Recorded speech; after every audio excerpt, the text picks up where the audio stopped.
Okay, what's up, YouTube? I'm back. How you feeling, Puff Gang?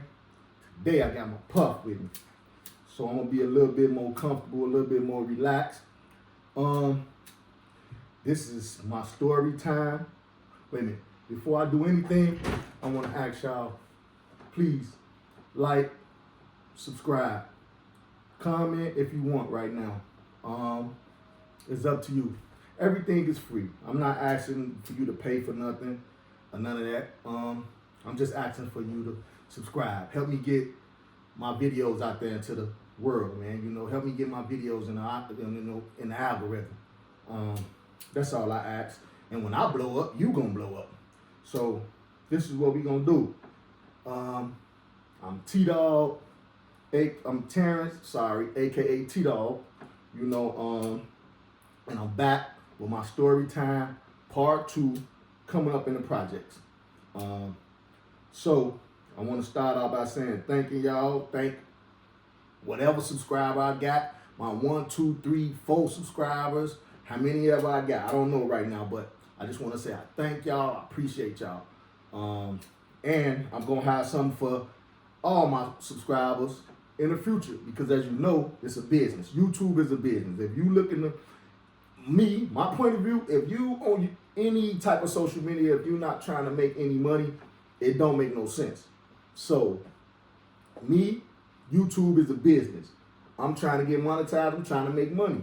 I'm trying to I'm trying to blow my platform up, you know. So you know what they say, it take money to make money. So with that being said, before I even get a gang of subscribers, man, you know, somewhere in the near future, I don't know how near in the future, but it's gonna be soon. You know, I'm gonna give back. You know, I'm gonna do cash apps. You know, $50 cash apps, man, to my subscribers, man. You know, just for looking out for me. You know what I'm saying? Even though I ain't making no money on there, but take money to make money. Remember that. I don't care what it is. I don't care if you know, it takes money to make money. But anyway, I'm back. Where I left off at, man, was me coming up in the projects. Me telling y'all how my upbringing was fairly decent, which it was. Not gonna lie about that, not gonna cap about that. Fairly decent. But it wasn't all decent. You know, because it's the projects. You know what I'm saying? Like, it's the projects. It get gritty, it get grimy, man. You know, it get like that. For real. Even back in my day. So here we go. You know, I left off on me when I was living again. I'm from Rockwell Gardens, the west side of Chicago. Apartment 1204 Flow. Born to my mom, Charlotte DeVries, and nicknamed Honey Bun. I had a younger brother and a younger sister. My sister being the youngest. I had to be the man of the house. That's what I had to do at a young age. So I would say, you know, I'm gonna fast forward a little bit from yesterday of, you know, me coming up as far back as I can remember. You know, it was some hard times, because I didn't have the best of everything. I didn't have the best of clothes, the best of shoes, and the best of that. You know, I want hand-me-downs and stuff. You know what I mean? My mom friends was hustlers. You know, they was getting money. They was moving around. Shout out to them. They're my auntie. They're my project. I love them. They know who they is. All of them know who they is, man. You know, so, you know, I ain't had the best of nothing. My sister didn't have the best of me, my sister or my brother. But like I said in the previous video, I had my grandmother. I was pretty attached to my grandmother, you know, and my grandfather. May they rest in peace. So, you know, I had a little things here and there. You know what I mean? My grandfather was a truck driver. And he used to get like free tickets to baseball games, football games. So I did that type of stuff, you know, football game, basketball. You know, I did that as a kid. You know what I mean? Probably before any of my friends. You know, my friends did a lot of stuff that I didn't do. They had a lot that I didn't have. But I did do stuff like that. And like I said about my auntie Tracy, may she rest in peace. She was my favorite auntie, and she had everything. That was my grandfather and my grandmom's daughter, but that was my grandfather's only child. So she had the world, you know what I mean? She had the Atari, she had all the games. She had everything. So, like I said, in the summer, I was there for the most part of the summer. I was with my grandmama or with my grandfather. But back to the projects, coming up in the projects, man, like I say, things weren't always good, man. It was violence, it was crime, it was all that. And we gonna talk about that, man, Because we stayed in the project building with 13 floors. You had the end, you had the middle where the elevators, and you had the other end. There was the stairwells. You know what I'm saying? So, like I was telling y'all, most part we had to stay on the ends. Like we all had to pile up over in the corner, and just play. You know what I'm saying? And we had all the childhood. We played all the childhood games, man. We played it, chase one, catch one. All that. You chase one, catch one, you get a kiss. All that. All the childhood little games, man. We played Wolf. We played Red Light, Green Light. We did all the stuff. The girls played hopscotch, double dutch, everything. You know what I mean? Yeah, it was like that. We rode bikes, even though we didn't pay for them. So just know where they came from. Or if we did, me personally, my bike was a part from one of my homies' bike, a wheel from his bike, maybe a paddle from his bike, But hey, I had a bike, and whoever didn't have a bike, he rode on the pegs, and we rode around, and we found us a bike, if you know what I mean. So yeah, man, it was pretty fun, man. All the little girls and the boys, we playing on the porch. Like I say, we play on the porches, up and down the stairs, it in the hallways, and, the hallways was dark. So, just imagine, man, you catch one of your little tenderonis or whatever you want to call them back then. You catch them, y'all, do your little kissing and, so, yeah, it was fairly decent. But, man,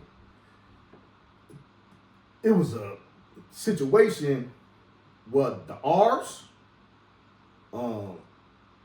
the R-mans, we used to call them Apremans. I ain't gonna say just R's, but we used to call them Apremans. Just you do the, They was rampant through the projects, because we had a lot of abandoned apartments that was boarded up, but the boards would be half put off, the lights on the porches would be busted out, so it'd be dark sometimes. Like, it was scary. You start to move around in the building, like in a group, you know what I mean? So they was running rampant, man, through that, man.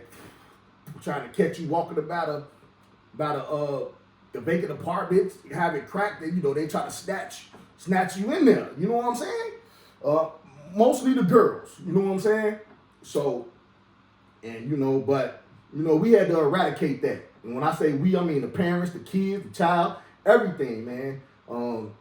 Used to get together, band together. You ever seen the movies where they where you be like, oh, we finna go get this witch and we finna burn her at the stake. So everybody group up. That's how they did, and went from floor to floor. Like I say, from 13 floors, went from floor to floor. Everybody split up with the search every vacant apartment. Armed with nails, hammers, or whatever. Bats, sticks, man, everything. You know what I mean? Our uncles and dads, not my dad, but my uncles and everybody else, they was there, and they had you understand me on. You know what I mean? So everybody go search floor to floor, man. Because you might hear a little girl running, screaming, they trying to get me, the R-man trying to get me, the April man trying to get me. You know what I mean? So by the time you get there, they'll be gone. But every once in a while they'll get caught. And when they get caught, just know, pumpkin head, like big, you know what I mean? If you know, you know. Sometimes when they get found, that's where they ass end up at. So yeah, man. We had to deal with that. Like I said, man. Basically that's about it, man. With that, but you know the shooting. And one thing I want to say, man, I like about the back in our day, man, it was structure, man. It was cool. You know, like I was telling y'all in the first video, when they got ready to, you know, they was finna do what they doing. And hey, man, look, all right, we into it. It's on. Go in the house. But every once in a while, you know, a lot, you know, they meet up together. They with that side, meet up. Go duke it out, do, fight it out, and that be that. You know, everybody go their separate way. Nobody get hurt, nobody get shot. Excuse me. Nobody get killed. I mean, nobody get unalive. Sorry. Yeah, man. But for the most part, man, that's what it was, man. And you know, sometimes you know, and then on the opposite buildings, you know, they'll come in the building, you know, and try to catch, not us, because we kids. If we were civilians, wasn't no hurt, no kids, no women, no old people, none of that. None of that. It wasn't none of that. So, shouts out, man, to the old days, man. You know what I'm saying? Right now it's rough. But yeah, man, like I said, I ain't had the best of everything, man, you know what I'm saying? But I did have some godmothers, man, and you know, and grandmothers, and you know, my friends stepped out in they little pullovers, man. They pullover starter jackets back then, man. You know, the North Carolina, that was by far the best one. You know what I mean? You know what I mean? I ain't had nothing, but you know, my aunties, you know, project aunties, like I said, they was hustling, they step up, huh? Free, you can't be out here like this, you know. Bought me one, you know, the Duke one, but I appreciate it. It cost the same, you know what I mean? But hey, man, you know, it was. And at a young age, man, you know, with me and my sister and my brother, man, we living in the same household, man. Young, man, like I can recall around about 7 or 8, man. I was there. I had to cook, clean, you know, or whatever. You know what I'm saying? And for the most part, when my grandma was alive, we was decent, man. We had furniture, we had everything we had in the house, man. You know, our walls was a little dirty, filthy. You know, we little kids, man. You know, but I'ma just say this: our house wasn't one of the houses that was looking like better than the rich people's house. I'm gonna say that. You know what I mean? Or the hustlers. You know what I mean? My pops was a rapper, but hey, he wasn't affiliated with, you know, the people from the project, but he was there, you know. He was right there, like close, and I would get to that, like, yeah, man. So, like I was saying, before my grandma died, we had a fairly decent upbringing, man, you know. But fast forward a little bit, man. You know, and I'm gonna say this too, this part too, man.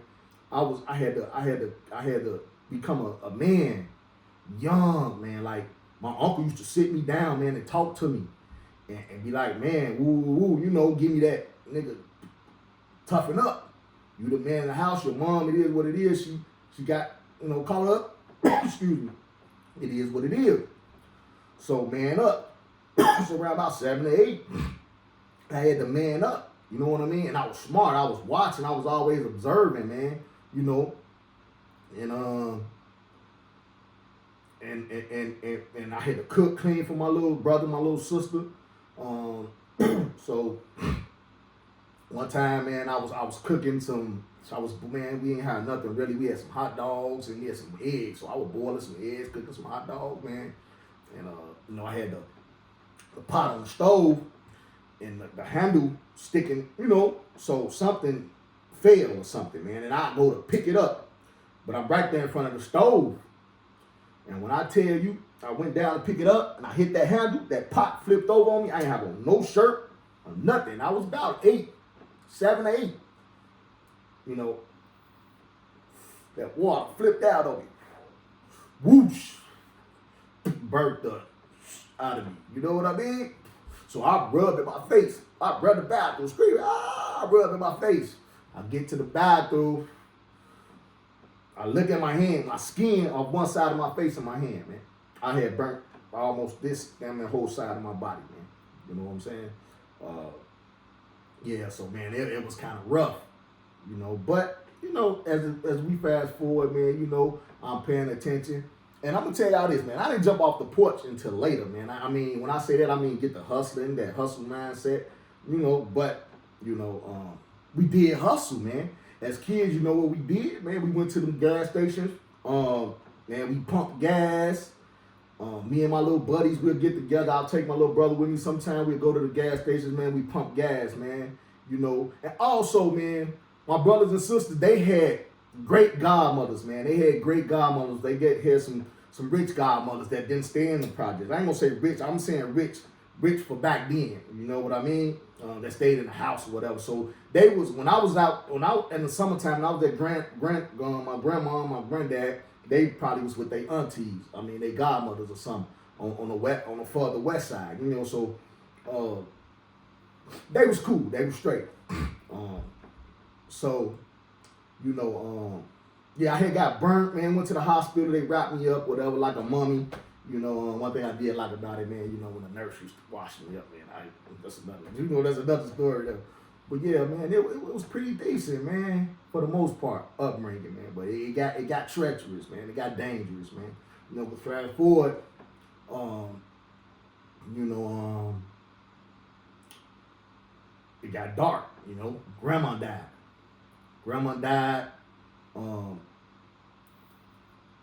It got real dark. We went from a house full of furniture to Mom and sold all the furniture. We ain't got double bed, we got a TV in our room, you know what I mean? Our sister had our own room. It was a three bedroom apartment, you know, man, the project. My mom room, me and my brother room, my sister room. You know, but that got to the point, man, our house, no furniture, we had the big stereo, we had all that. That was gone. Started getting dark, man, to hang out, man. All my uncle and them, they hanging out with their friends and shit. And one of my uncles, man, he was on that leaf, that whack, you know, what they call in California, wherever, PCP and other places. We call it whack, or, you know. So, you know, it was getting dark, man. I almost lost my life. And to this day, this is why I hate heights, man. My uncle got high off the whack, the leaf, the PCP. It was a winter time. Never forget it, man. Man, we on the 12th floor, remind you. So, man, I remember, man, he was gone, man, off that stuff, man. And he came in and got me, grabbed me, playing, oh. The man literally grabbed me, flipped me upside down, hit me by my ankles out the window, bro. I'm talking about Puff Gang. This is no BS, man. That's why I'm scared of heights. I don't like roller coasters. I mean, I got real life. I know what PTSD mean now. And man, when I tell you I have PTSD, man, when I get on planes right now today, man, I have to like over medicate myself. So when I get on there before the takeoff, I gotta be going to sleep, man. You know what I mean? Like that's how traumatic it is, man. The man hugged me out the window, 12th floor. All I can see is the snow on the ground, man. It's white, it's snowing. Yeah, so it got dark once Grandma died, but my uncle did come on there, man. Shout out to my uncle, man, my youngest uncle, man. He was a wrestling legend, and in high school, grammar school, high school medals champion. He came in there and he did him something dirty. You know what I mean? He did him something dirty. They had to get a man milk, put him in the shower. That was my first time seeing something like that, man. He butthole naked. Yeah, man. It got dark, man. And like I said, man, my best times in the crib most of the time at the Grady Pass was when the police or the ambulance or something came, man. You know, man, I was happy to see them. But fast forward, man, you know, everything started moving along. You know, I'm getting a little bit up in age. I want to say I'm about 9 now. I'm about 9 going on 10. I'm learning now, man, you know. I'm watching the hustlers. My youngest uncle, man, you know, he wasn't on no drugs or nothing, man. He was a stand-up dude. He's still a real stand-up dude right now today. He gonna come down further along in this story, man, because he did a lot for me, man. Yeah, man, I want to say now, you know, I'm pretty much off. I'm on the porch, but I'm off the porch, man. You know, so, you know, Granny passed, man. It got rough. You know, my shit got worse with Mom. So, I want to say, you know, I got to thinking like, man, what can I do, man? You know, and my mom, man, you got these dudes beating on my mom, man, and putting their hands on my mom, man. So I was growing a lot of resentment and anger, man, not from my